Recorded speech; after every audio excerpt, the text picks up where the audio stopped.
Kalau begitu ya bangun pagar itu siapa?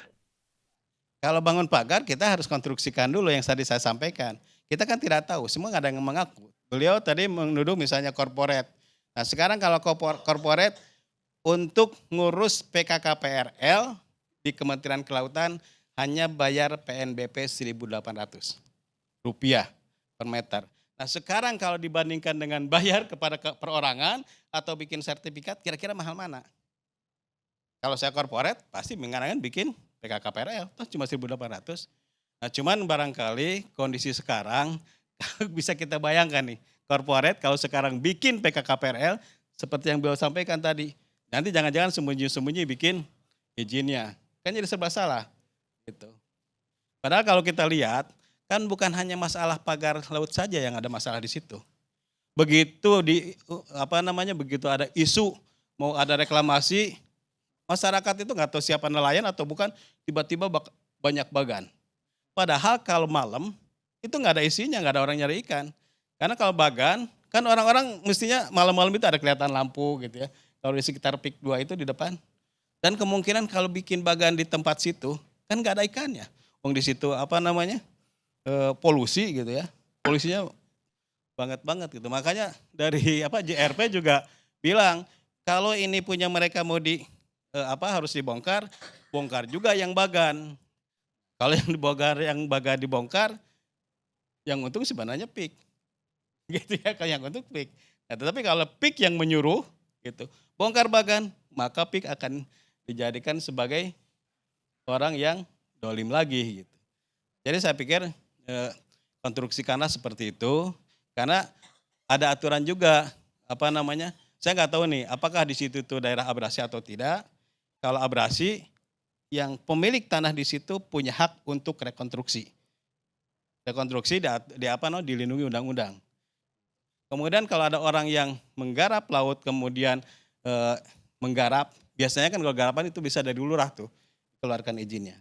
Nah kemudian sedikit-sedikit membuat empang misalnya, kemudian ternyata empang itu akhirnya jadi darat juga banyak. Sepanjang pesisir pantai itu juga misalnya di desanya dekat Paholid, Tanara, pedalaman, itu kan 500 hektar lebih tanah timbulnya. Dan itu juga bisa disertifikatkan oleh masyarakat. Ini di bagian atas, ini sebagian besar warna hijau. Ada sedikit hijau tua. Saya lihat di legendanya, di keterangannya, hijau tua itu hutan lindung, mangrove sebagian tadi. Sementara hijau besarnya tadi, ya, hijau besarnya itu adalah kawasan pertanian. Nah, kalau itu kemudian ujuk-ujuk menjadi bagian dari PSN, maka saya ketemu statement dari Menteri BPN, Kepala ATR, Nusron Wahid, bahwa itu ilegal.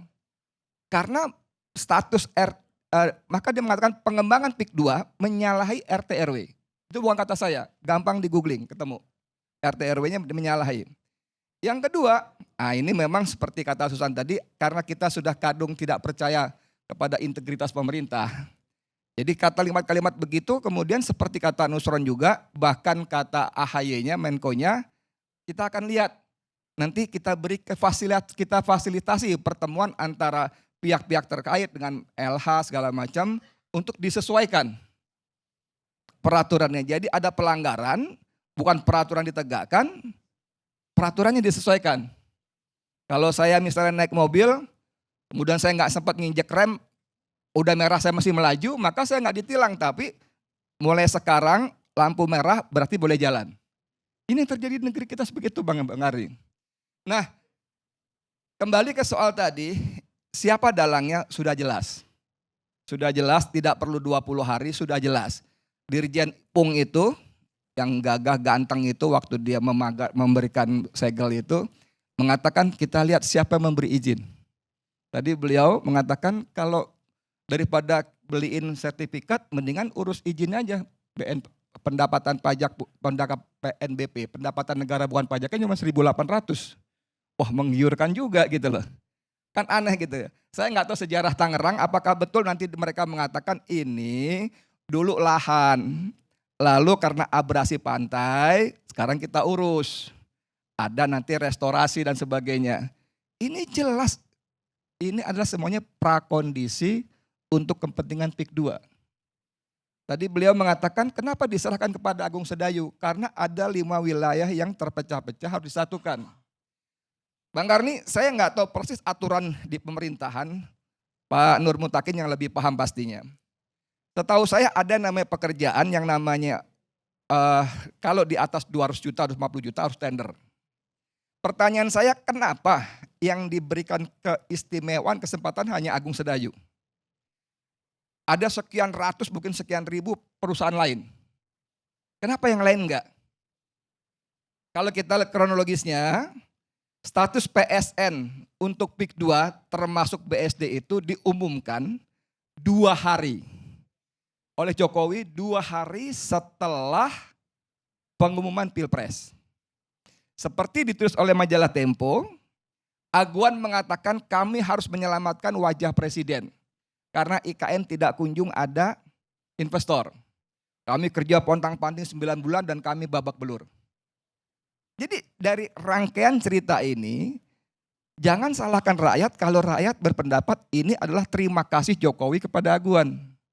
Yang pertama tadi disampaikan bahwa RT RW itu sebenarnya sudah ada konsultasi publiknya.